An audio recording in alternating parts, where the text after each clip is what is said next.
నమస్తే, welcome to prime nine desk analysis. నేను మీ బ్రహ్మనాయుడు. మొత్తానికి వైఎస్ఆర్ కాంగ్రెస్ పార్టీ ప్రభుత్వం ఏర్పడిన దగ్గర నుంచి కూడా అటు మొదటి విడత చూసుకున్నా, రెండో విడత చూసుకున్నా మంత్రివర్గంలో ఉన్నటువంటి మంత్రులు, మెజారిటీ మంత్రులందరూ కూడా తమ శాఖల మీద కన్నా ప్రతిపక్ష పార్టీ అధినేతలను, ప్రతిపక్ష పార్టీలో ఉన్నటువంటి నాయకుల్ని తూర్పారబోసి తిట్టటానికే ఎక్కువ సమయాన్ని అయితే కేటాయించిన పరిస్థితి ఉంది. కాబట్టి వారందరూ కూడా ప్రస్తుతం ప్రజా వ్యతిరేకతను ఎదుర్కొంటా ఉన్నారు.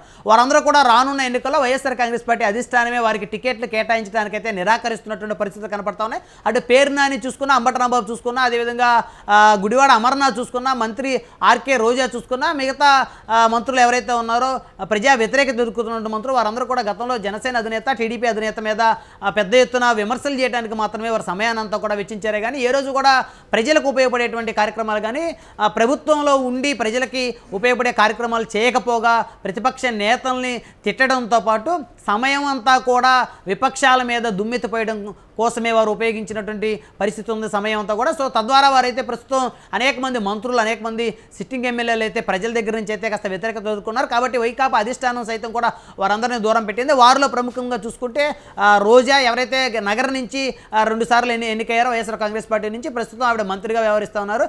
అయితే ఆవిడ మొదటి నుంచి కూడా మంత్రి అయిన దగ్గర నుంచి కూడా అటు జనసేన అధినేతను, టీడీపీ అధినేతను తిట్టడానికి మాత్రమే ఆవిడ శాఖను ఉపయోగించారు. కానీ ఏ రోజు కూడా మంత్రి రోజా తమ శాఖ మీద దృష్టి పెట్టినటువంటి పరిస్థితుల్లో అయితే ఇప్పుడు మంత్రి రోజాకైతే వైఎస్ఆర్ కాంగ్రెస్ పార్టీ అధిష్టానం అయితే టికెట్ నిరాకరిస్తున్నట్లయితే చాలా స్పష్టంగా తెలుస్తూ ఉంది. మొత్తానికి మంత్రి రోజా తమ పరువును కాపాడుకోవడం కోసం నేను వైకాపాలోనే ఉంటాను, నాకు టికెట్ ఇవ్వకపోయినా అనేటువంటి వ్యాఖ్యలు అయితే చేస్తూ ఉన్నారు.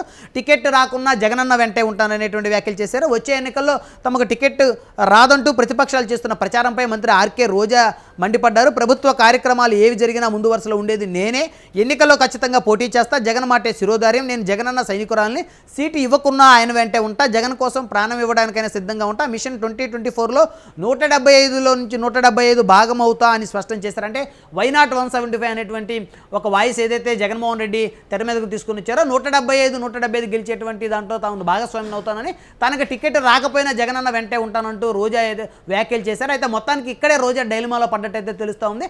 ఖచ్చితంగా నాకే టికెట్ వస్తుంది, అందులో ఎలాంటి అనుమానం లేదు, కార్యకర్తలు ఏ విధంగా అపోహలకు పోవద్దంటూ రోజా కనుక ఒక వాయిస్ కనుక ఇచ్చినట్లయితే ఖచ్చితంగా తనకే టికెట్ వస్తుందని చెప్పుకోవచ్చు. కానీ తనకి టికెట్ రాకున్నా జగనన్న వెంటే ఉంటానంటూ రోజా చేసిన వ్యాఖ్యలు ఏవైతే ఉన్నాయో ఖచ్చితంగా రోజాకి టికెట్ రాదని చెప్పుకోవచ్చు. ఇప్పటికే నగర నియోజకవర్గంలో రెడ్డి సామాజిక వర్గానికి సంబంధించినటువంటి కీలక నేతలు, మండల స్థాయి నేతలు, మండల ప్రెసిడెంట్గా ఉన్నటువంటి నేతలు అందరూ కూడా రోజా మీద అయితే తిరుగుబాటు బావుట ఎగరవేశారు. రోజా మంత్రి దగ్గర నుంచి కూడా నియోజకవర్గానికి పట్టించుకోవడం లేదని, కేవలం ప్రతిపక్ష నేతల్ని విమర్శించడం కోసం మాత్రమే తమ శాఖను ఉపయోగించుకున్నారంటూ, నియోజకవర్గంలో ఎక్కడ కూడా అభివృద్ధి చేసేటువంటి కార్యక్రమాలకు ఎక్కడ రోజా శ్రీకారం చుట్టలేదంటూ ఆ నియోజకవర్గంలో అనేక మంది సీనియర్ నేతలు అయితే రోజా మీద తిరుగుబాటు బావుట ఎగరేశారు.